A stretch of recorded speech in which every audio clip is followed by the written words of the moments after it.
A pergunta que eu quero responder com vocês, ela tem a ver com essa afirmação inicial do verso 1, quando Lucas nos diz, depois disto. Ora, afinal de contas, depois de quê? O que houve? Nós reunimos as condições necessárias para responder essa pergunta nos versos finais do capítulo 9.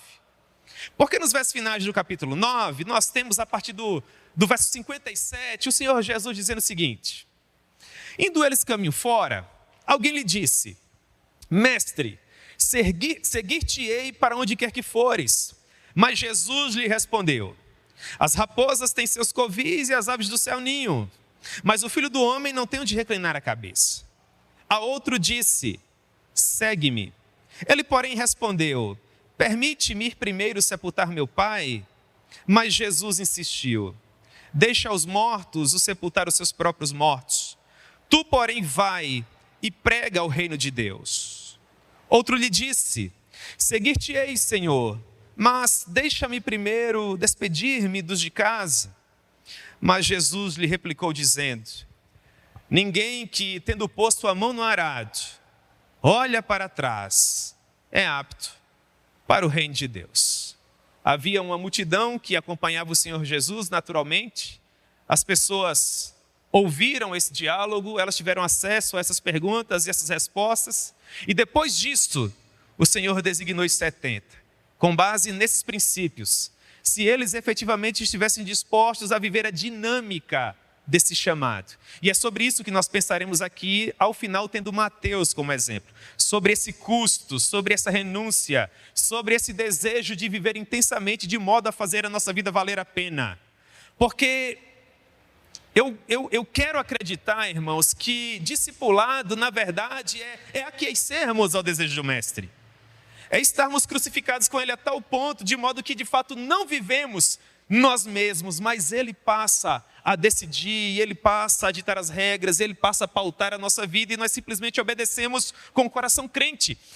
E isso nos leva a uma definição muito interessante do livro Custo do Discipulado, escrito pelo pastor Jonas Madureira. Essa definição vale todo o livro, que é um livraço, por sinal. O pastor Jonas diz assim, discipulado é seguir a Jesus nos termos de Jesus. Nessas perguntas nós temos Jesus propondo seus termos. Estes são os termos. Vocês estão dispostos a seguir-me dessa maneira?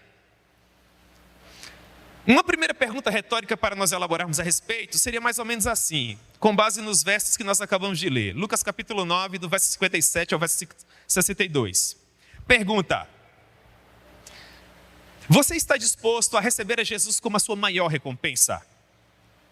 O primeiro aspirante a discípulo, aparentemente não. Você lembra que Jesus seguia, caminho afora, e uma pessoa se aproxima dele. E de uma maneira extraordinária, escolhendo cirurgicamente as palavras, ele diz, mestre, seguir-te-ei onde quer que fores. E Jesus, que sonda mentes e corações, ele procurou de fato perscrutar se a motivação daquele rapaz, daquele homem era ideal. Então o Senhor Jesus diz assim, as raposas têm seus covis e as aves do céu possuem seus ninhos. Eu, todavia, sou o Filho do Homem e não tenho onde reclinar a cabeça.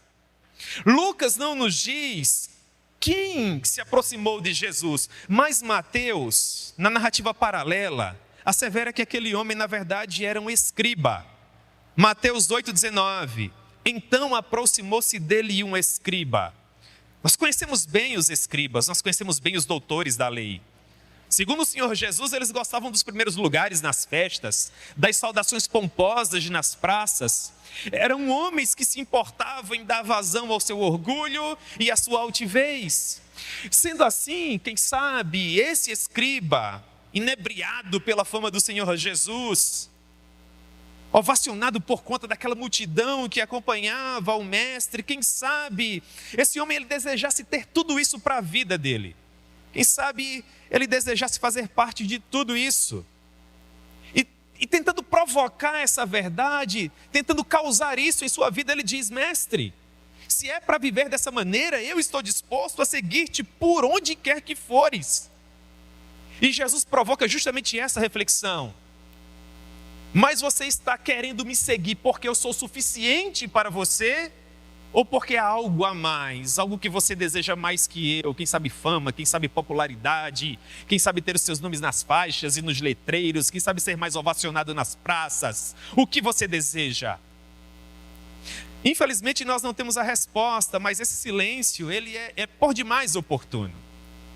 Porque a maioria dos nossos doutrinadores entende que aparentemente esse homem declinou desse grande afã em seguir a Jesus. Isso nos leva, irmãos, a uma reflexão muito importante. Ser discípulo de Jesus exige renúncia. Mas não apenas isso, ser discípulo de Jesus envolve amá-lo sobre todas as coisas. De modo que a pior coisa que pode acontecer a qualquer de nós é o fato de não desejarmos ao Senhor Jesus suficientemente. Talvez essa seja a grande reflexão para aquele que de fato aspira ao discipulado. Amar suficientemente o Senhor Jesus, acima de todas as coisas, para a alegria de todos os povos. Nós avançamos em nossas perguntas. A próxima é: você está disposto a amar a Jesus acima de todas as coisas? Em um primeiro momento, a pessoa provocou o diálogo com Jesus. Agora é Jesus quem provoca o diálogo. O Senhor Jesus diz: segue-me. O aspirante a discípulo, por sua vez, respondeu, verso 59 de Lucas capítulo 9. Ele disse: permite-me ir primeiro sepultar o meu pai? Mas Jesus insistiu: deixa aos mortos o sepultar os seus próprios mortos. Tu, porém, vai e prega o reino de Deus. Esse segundo aspirante a discípulo aparentemente não estava tão resolvido quanto o primeiro. De modo que o convite precisou partir do Senhor Jesus, que disse: segue-me. Contudo, havia um problema, na minha maneira de ver, do ponto de vista humano, justificável. Ao que parece, o pai desse homem havia acabado de falecer. E, de acordo com a cultura da época, os bons filhos, eles cuidavam dos funerais dos seus pais, das pessoas que lhe eram caras ao coração. Logo, havia muita nobreza no pedido do rapaz. Mestre, eu até quero te seguir, mas ocorre que o meu pai faleceu, eu gostaria de prestar essa última homenagem. E o senhor me permite um lapso temporal? Eu gostaria de um tempo, eu vou sofrer o luto, eu vou sofrer o dano, eu vou chorar a perda. E quando o meu coração estiver curado, eu vou te seguir, Senhor. Só que, no contexto de Lucas capítulo 9, Jesus estava prestes a entrar no barco para atravessar o mar, dirigindo-se a Gadara. Aquele rapaz precisava tomar aquela decisão naquele átimo de segundo. Não, meu filho, essa é a proposta. Você está disposto a me seguir? Ainda que na sua maneira de ver fiquem pontas soltas, ainda que na sua maneira de ver fique algo por fazer no que diz respeito à vida que outrora você vivia. Porque quando nós pensamos em custo de discipulado, em muitos aspectos isso vem à nossa mente. Há muitas coisas que são urgentes para nós. E nós sabemos que o reino dos céus está para além dos nossos próprios limites, dos limites que nós mesmos estabelecemos. Eu estou servindo ao meu amado rei, ao meu amado redentor em Campina Grande. Essa é a minha série nesse momento. Mas nada impede que a consciência cristã termine na próxima terça-feira e a próxima missão seja em outro estado ou quem sabe em outro país. E eu quero estar lá, irmãos, porque não há nenhum outro lugar melhor para estar.